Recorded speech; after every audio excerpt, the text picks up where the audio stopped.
Hi, everybody. Welcome to today's Transformation Talk. I'm here today with Carrie Blazek, who is a pleasure catalyst and life strategist. And I am so excited to have you here. Thanks, Carrie. Yay, me too. Thanks a lot for the invitation. I'm always excited to spend any time with you as possible. I know. We met last year through Diana Valentine, and we just clicked. It's been an amazing year of knowing you, and I'm so glad that you're in the world doing what you do. Oh, thanks. Ditto. Definitely. So I want to dive in. Let's start with your story of how you became a pleasure catalyst, and because you were a teacher for a long time, and I know you suffered from some depression as well. Yep, that's true. Both of those things. So fill us in. All right. Well, yeah, I taught school for about 15 years, and I think all of that really changed about 2011. I was still teaching, but I was working in curriculum and professional development. I'd shifted out of the classroom to training teachers. And that new year, well, let's see. Gosh, it's always like, I love how Steve Jobs says you can connect the dots backwards, because I'm always like, where's the first dot? Where's the first dot of this story that I want to tell? Because I'll start telling it, and I'm like, oh no, wait, let's jump back a little bit further. So thinking about Diana, a lot of things started with my 40th birthday, and I decided to do a 40-day countdown to my 40th birthday, which I guess is where the story really kind of begins when I think about this whole, introspection, slowing down, looking at things differently, and deciding what I really wanted. But I've always been a seeker. I think we've had that conversation in the coffee shop. But so I would say it started there, around my 40th birthday. And I had the most fabulous, 3-day celebration for my 40th birthday. It was amazing. But that started this period of introspection around the new year. My birthday's in January the 4th. So the next year, I was sitting down reviewing my journals and going into 2011 thinking, what do I want to create in the space of 41? And I just came up with a new idea. I was like, I'm going to set an intention, and it's going to be to have fun every day. And that's where everything started to change. And I thought, if I can take myself at 41 and take everything I've learned and kind of take my own medicine or start teaching myself the principles that I've learned from the time I was 31 when I had a major episode of depression, then I owe it to take my life skills and share them with other people. So that's how the idea to hang out a shingle as a life coach began. And well, you've been along for most of that journey. So. Yeah. And so take us back to 31 when you had this period of depression. And tell us a little bit about because you just said that you learned some of these skills and now you're implementing them. So tell us sort of how that happened, what that looked like, learning those skills. Okay. Well, so at 31 was the major dark night of the soul, as you would say. I'd lost both my grandparents within 6 months of each other. And then my uncle, he had me in a legal battle over their estate. And I felt like everything was just crumbling apart. I really wanted to be of service to my grandparents and had moved back home to take care of my grandfather. And now every motive that I had was being questioned. And I felt like not only was there no space for my grief to breathe and to explore that, now I was dealing with all these other things on top of it. It was really confusing. So that's when things pretty much hit rock bottom for me. I was still teaching at the time. I was really struggling to be present with my students, and I was crying a lot and really just laying in my bed most days, crying after work, thinking, I hate my life. I don't know what to do. I've tried so hard to do things right. And I bought a home, and, I had a good job and a master's degree, and I was engaged, and, I had all the trappings of a successful life, and I was just really, really terribly miserable. So fast forward about 3 years later, after muddling through that, even going to the hospital overnight in a psychiatric ward just to get some help. Because if you've ever been, a victim of mental health issues, or struggled with that, the system is so broken when you try to get help. It takes a long time to get an appointment to see a counselor. You go to somebody, you may not even like that person or feel like they're helping you, and then you're back at square one. So a woman I worked with, she said, she called me into her office. She was the counselor at school, and she said, well, I'll help you. I'll make a bunch of phone calls, and we'll see if we can get you some kind of help. And I said, oh my God, that's amazing, Cindy. Thank you so much. So that's another reason when I think about helping people, it's like she sat down and helped me do all the things that I couldn't do by myself. Because one of the things a friend of mine says that I think is so eloquent, she says, if you could do it by yourself, you'd already be done. Mm-hmm. Right? Mm-hmm. So that day I sat in Cindy's office. She made all the phone calls for me she drove me to the hospital. She made sure my car got home. She made sure I had clothes. And I just stayed overnight, but I was able to get the help that I really needed. I was able to start seeing a counselor right away. I was able to start taking some medication that made me feel better. And, just get a group of people around me who were helping me view things differently. Because as you know, but maybe a lot of the listeners don't know, I grew up in a home with two parents who were mentally ill. So my point of view, was a little obscured. The way I had learned to look at things or problem solve left me a little deficient. So I started building up my own treasure trove of tips and tricks and tools. And one of the books that really helped me from the beginning was a book by John Burns, I think it is. I think it's just called Feeling Good, or the Feeling Good Guidebook or something. But it was all about cognitive behavior strategies and recognizing your own distorted thought patterns. So I would say that's where things really began. And then about 3 years later, I moved to Las Vegas. And I love to tell people, I said, I didn't know I'd have to go to Sin City to have my spiritual awakening, but that's how it happened. And my dental hygienist was really the person that turned me on to a lot of new ideas. So, you never know where you're going to be shown the light. That's amazing. I mean, you think about it, you think you're dental hygienist, and it really proves the point that no matter what you are, or what you do, or who you are, if mm-hmm. you radiate the things that are important to you, you're going to impact people's lives. Yeah. Yeah, that's incredible.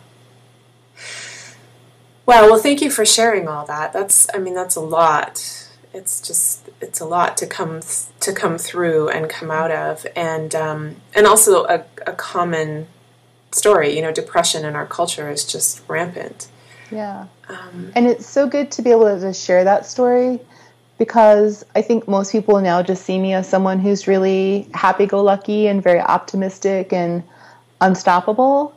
But it hasn't always been that way. So thanks for giving me an opportunity to share that with people, that, it wasn't always like this. Mm. And I just feel that if someone as normal as myself can figure it out, then I'd love to help other people figure that piece of their journey out too.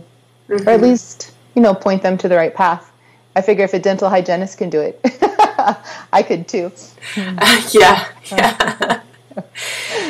So at 41, you had this notion, or you set this intention to have fun every day. And when did you actually hop in your car and start traveling across the country? It was July 6, 2011. Okay, so that was part of that year. It was part of that year. Okay, so tell us a little bit about that journey. Which part? The leaving, or the leading up to the leaving, or what are you most interested in hearing? Tell us a little bit about because you were on the road off and on for a year? Over a year. Actually, by some definitions, I'm still on the road. That's true. That's true. You've just stopped, sort of an extended stop. Mm-hmm. Okay, tell us a little bit about some of the ups and downs and the challenges and the really amazing moments in this I know that's a huge question, but It's okay. It gives me lots of freedom to tell you whatever story I want. Exactly. Oh my goodness. Well, to me, it was like living all the platitudes that you hear, like, oh, follow your bliss, or that, the world is still a wonderful place, or all those things that you see on posters. It was like, oh my God, that's true. You're kidding me. Like it, I became actually in awe of my own life, because for once I took off, these masks or jackets or roles that we play of trying to look good and all the haves and shoulds and need tos. And I just opened things up. People were like, well, what's your itinerary, or what's your budget, or what are blah, blah, blah, blah. All these like, strategic planning things. And I didn't do any of that. The only thing that I really did before I left to make sure that I wasn't going to find myself in a heap of trouble was to check with my financial planner and say, okay, here's what I'm thinking of doing. Let's take a look at my resources and see if this is something feasible. And he said yes. And what was really cool about that piece of the story is that he told me that he had traveled to Europe for 6 months before he started becoming a financial planner. And he said it was the best time he'd ever spent in his whole life. So I thought that was really cool. And I didn't know about that about him before we started, talking about what I wanted to do. So it was really kind of a personal experiment in just following my own pleasure to see where did I want to go, who did I want to spend time with, when did I want to be around people, when did I want to be in nature. And, I tell people all the time, if I could just bottle up that life experience that would allow you to surrender into just the grace that's available to you, oh my God, I would give that to everyone for Christmas this year. Because it was just the most amazing thing. I mean, from talking to complete strangers, I remember being in, I think it was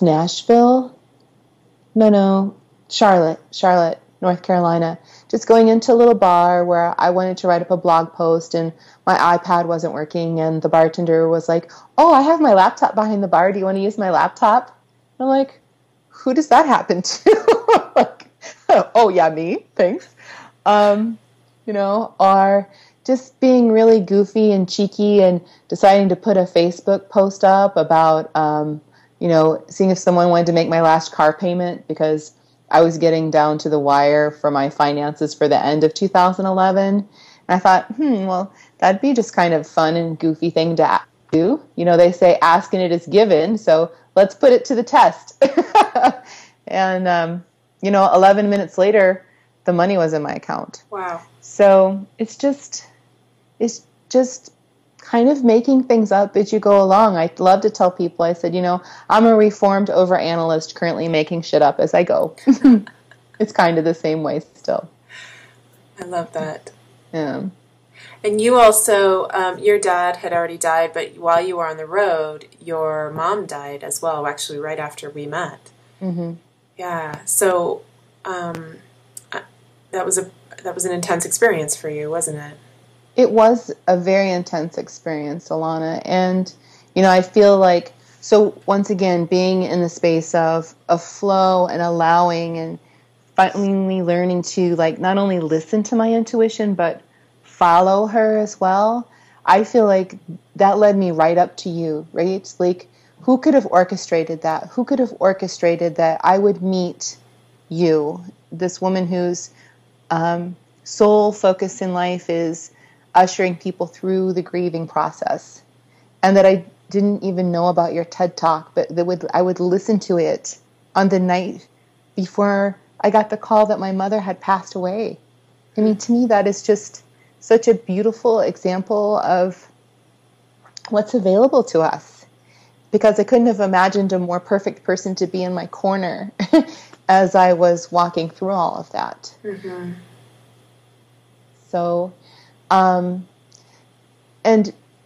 the amazing thing I would have to say about, following my pleasure and going on this trip as it relates to my mom, at first I thought, when I told her I was quitting my job, because I had this great job, I was, making $80,000 a year.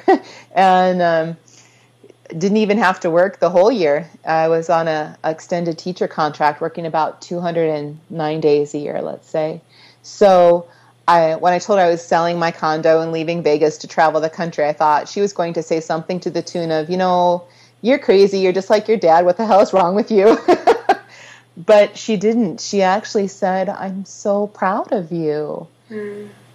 And the amazing gift inside of the whole journey, even leading up to her passing, was that as I was following my own pleasure and healing myself, it healed our relationship. We had the most amazing conversations during my travels. It opened up a channel for us to talk more. I heard later at the nursing home where she was living that, people would come in and say, oh, where's Carrie now? And what's she doing? And that she would just light up, being able to share with them about what I was doing and how many friends I had and what I was exploring and learning. And when I did get the call that she had died, I would say it was very bittersweet, because she'd been sick in some form or another my entire life, either with mental health issues or physical health issues. She had a muscle disease called polymyositis and was in a wheelchair. And so to just know that she had died peacefully in her sleep, I felt that our story was complete. Wow, that's beautiful. So, yeah, so amazing too that we fear other people's judgment when we want to make the decisions that honor our true selves, and yet here you did that, and it deepened your relationship with her. Yeah, what a gift. In ways that I couldn't even begin to comprehend or explain. It was a huge gift. She actually said to me that year, she said, Carrie, I feel like God answered all my prayers. I'm like, Mama, what do you mean? And she said, well, you probably won't get it because, you don't have kids, Carrie. She said, but, all a parent really wants is for their child to be happy. And I've never seen you happier. It's all I could have ever wanted. Wow. Oh, that's going to make me cry. Yeah, that's beautiful. It was really, it was the most lovely thing she'd ever said for me, from my heart. Wow. Poof. Powerful when we follow our dreams. Yeah, and it is one of those things you just think, how many people never get that opportunity to experience that? How many people never really are willing to, I call it surrender. A lot of people have that confused with giving up. Right. But that was my mantra for the year. For 2012. It was, I surrender, I receive. I remember that. It is so beautiful because you were just living that. I mean, I watched you just constant surrender and really opening to receive what was there for you. It was so beautiful to witness. Thanks, Alana. Yeah. I want to ask you a little bit about your 40-day Feel Good Challenge, which is coming up starting April 13th. Can you tell us a bit about that? Sure. So when thinking about teaching and all the things I was learning on the road, I decided, well, I'd be one really huge selfish bitch if I didn't share this stuff with other people, right? Like, I was getting so much good stuff, as you witnessed, and my friends, but I thought, wow, okay, I can't bottle up my whole experience and give it to people, but what could I offer them? So last summer, I taught it for the first time, and you were part of that class. And so I took everything that I learned, and I thought, gosh, what do I want to do? I want to bring women together. I want them to feel supported and in community, and I want to share and have conversations around the things that I learned. So beginning April 13th, we'll start with a kickoff call where everybody who joins the program, it's limited. I want to keep it small and cozy. It's only 20 women. So we'll all jump on the phone and kick things off with an initial assignment, and then we'll have weekly calls on Wednesday. That'll be live calls with invited guest speakers, You are included, of course, which I can't wait. Yeah, I can't wait to have that conversation and really just start giving people permission or the okay that it is a good thing to feel good as often as possible. And what do we do when we don't feel good? Mm-hmm. You know, how was I able to turn myself around on the days where I felt like shit, even though, you know, I'm the whole, you know, pleasure catalyst now. Don't be fooled. Like, there are still days that don't feel good. And what do we do with those? And that the challenge could quite possibly be about doing less than doing more and exploring all of those things inside of this 40-day time frame, which since starting with the 40 days leading up to my 40th birthday has just been a real sacred, significant stretch of time for me. Mm. Nice. So people can check that out on your website, which is carrieblazek.com, and we'll have all the info here, of course. And I also recommend that people sign up for your newsletter and download the free Everyday Pleasure Manifesto, which is a great way for them to get a taste of who you are and what you do. Yeah, exactly. It's a sample. Excellent. Yeah. All right. Well, yeah, I'm thrilled to be talking about mind-body connection and all sorts of exciting things with you for that class. That it's going to be really fun. Yeah, I'm glad to have you on board. Yeah, I wanted things to feel cozy. That's the word I keep coming back to. I want the participants to have this really intimate experience of being able to explore ideas inside of community. Mm-hmm. Yeah, and you've got some other really wonderful people joining you for some of the other calls too, so some of my favorites. Yeah, good. Okay, I'm going to ask you my 3 questions that I finish all the interviews with. Okay, great. First one is, if you could change anything, if you could wave a magic wand and change anything about the world, what would it be? You know, that's a great question. It's hard to limit it to just one. But having been a teacher, I would change public education. Mm. I think our system is really broken. It's hard to be a person with heart inside the system and see that even though you want to do good and serve children, that there are so many limitations placed upon you that you can't always, you know, do what you want to do. So I would start with public education. I would, that could be a whole nother hour-long conversation, of course. I'm sure. That's a snippet, the short answer. Yeah. Well, I tell you, having my daughter in kindergarten this year, and she's thankfully at a charter, but it was a tough decision to even put her in school because I feel like the system's really broken too, and like the good teachers are hamstrung. Yeah, we get labeled as troublemakers often. Yeah. So. Crazy. Well, hopefully that's one of the things that is changing in our world slowly, I hope. Yeah, or that it'll collapse quick enough that we can reinvent something. Right. Yeah. What brings you the most joy right now?